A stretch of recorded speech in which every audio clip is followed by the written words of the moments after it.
In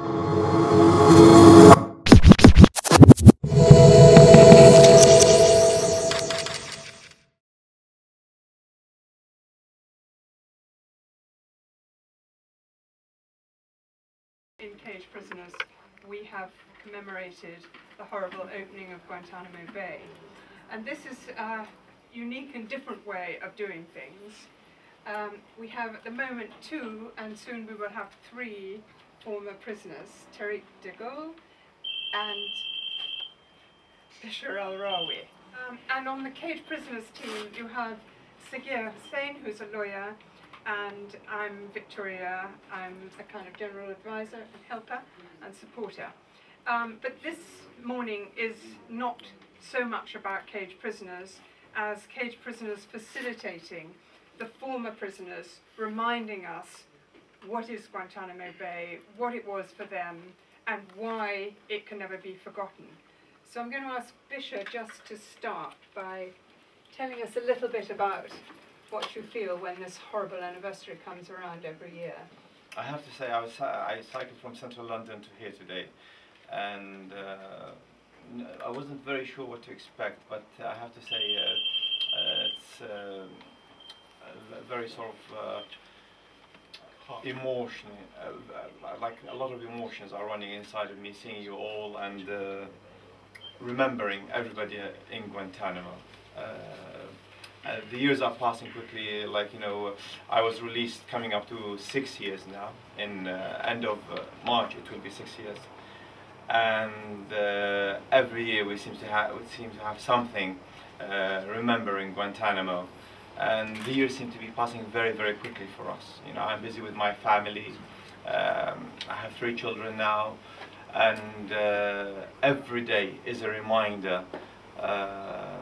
You know, I look in the face of my children, and I remember the brothers who have left their children behind, the brothers who have not had families, you know, people who got married and never had kids, people who are very eager to get married and have families, and they're deprived of that. They're still in Guantanamo. We are sort of the people who've been released. We're sort of enjoying life, although I'm very thankful and very grateful for that. But nevertheless, it does come with a lot of pain, and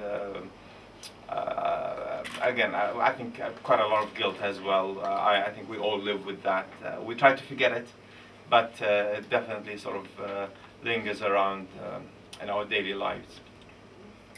I mean, Guantanamo, it's really never, in all my sort of the years in Guantanamo and after Guantanamo, I never thought that, you know, every year we're going to have something about Guantanamo. I thought, like, you know, few years down the line and Guantanamo will be forgotten. Okay, it seems that it's more likely, like maybe even in 10 years time or 20 years time, some people will still be talking about Guantanamo. You know, Guantanamo is not like the only prison in the world. You know, plenty of prisons, plenty of torture, plenty of killing around. You know, the world is not as pretty as Hollywood paints it every now and then for us. But some things about Guantanamo, I think, are very, very important. I think there's a clear injustice about Guantanamo, a very, very clear injustice, and not the injustice that started and was carried out by Saddam Hussein or Assad or whoever those sort of vicious rulers we hear about in the news. No, it was carried out by the #1 country in the world, the country which is supposed to be the leader of freedom, the United States of America, of course. And I think the importance of Guantanamo and other relating facts that have taken place before and after 9/11 are so very relevant, because they're being carried out by the first world, the involvement of Britain, the involvement of other leading countries in the world. And that's why it will linger with us for many, many more years. I think the contradictions between the messages they give the people and their actions, and the consequences of those actions as well.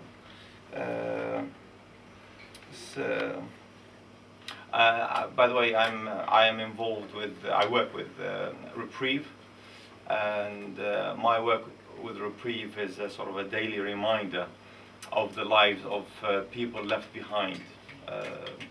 We do quite a few things, but we sort of, my part of it is sort of the people who've been released from Guantanamo and people who are still in Guantanamo.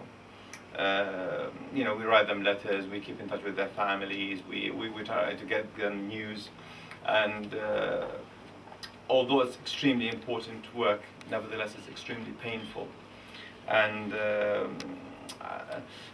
today is something very, very important, that's shackled, of course, but I'd like to say one story before that, and that's the story of somebody called Jihad. Jihad is a very popular Arabic name, and he's a Syrian, by the way, and everybody knows the things that are going on in Syria today. I don't think I need to say anything about that. However, my particular involvement is that he was a very close friend of mine. And I think some people in life, I don't know how you see it, but like, you know, like you're all journalists, I think you see like some journalists have all the good luck and others feel like they don't get much luck. I don't know.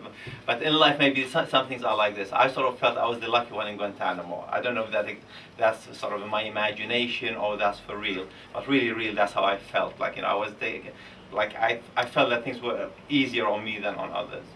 And the reason for me saying that is that I see the people in front of me, like Jihad, this chap, this Syrian chap, and he was very, very ill. Really, he had a really lousy, and he continues to have a really lousy time. But then that's Guantanamo. But what's more painful is that his family, especially under the current circumstances, they really went through hell. His wife, very recently, 2 months ago, in fact, literally 2 months ago, was arrested. And the last 2 months, I'm preparing to write to my bosses at Reprieve. I want to tell them my productivity the last 2 months were almost nil, because I simply can't stop worrying about her. And like, you know, I'll sit at my desk and I literally, no kidding, I may make 30 or 40 calls to try to, you know, reach the family, her, maybe the son or her daughter or the neighbor, and I'll sit all day trying these calls, and of course the lines to Syria are not working properly, and so I end up they're paying me, but it's very, very difficult to justify one's worries and one's actions and under these circumstances. What do I say? What do I write at the end of the day? Like, you know, I've done a whole day's work, and you know, nothing, basically no results. And that's, I think, his family, thankfully, by the way, she was released about 1 week ago, and I have to say that was the best news I have heard in a very, very long time. And hopefully today I will be sort of writing, you know, that saga of what has happened to his family and sending him a letter. This story of Jihad, this is not a unique story. Many people have, their loved ones have passed away, they have died, people got divorced, children never saw their parents, and that's the case with, of course, Shaka. I mean, Shaka's family here in the UK, really, it's a devastated family. It's an absolutely devastated family. The problem is that in Syria, I can sort of just, you know, I can understand that the family are having difficult times or the family has gone through really hell, because Syria is Syria. But like people, for a family in the UK to be going through hell, really going through hell. Did you tell them what Shaka is saying in his letters from Guantanamo? What's his spirit? I mean, Shaka is. I mean, I think when I left Guantanamo, I think I was on my last straws. I thought that was the end of me.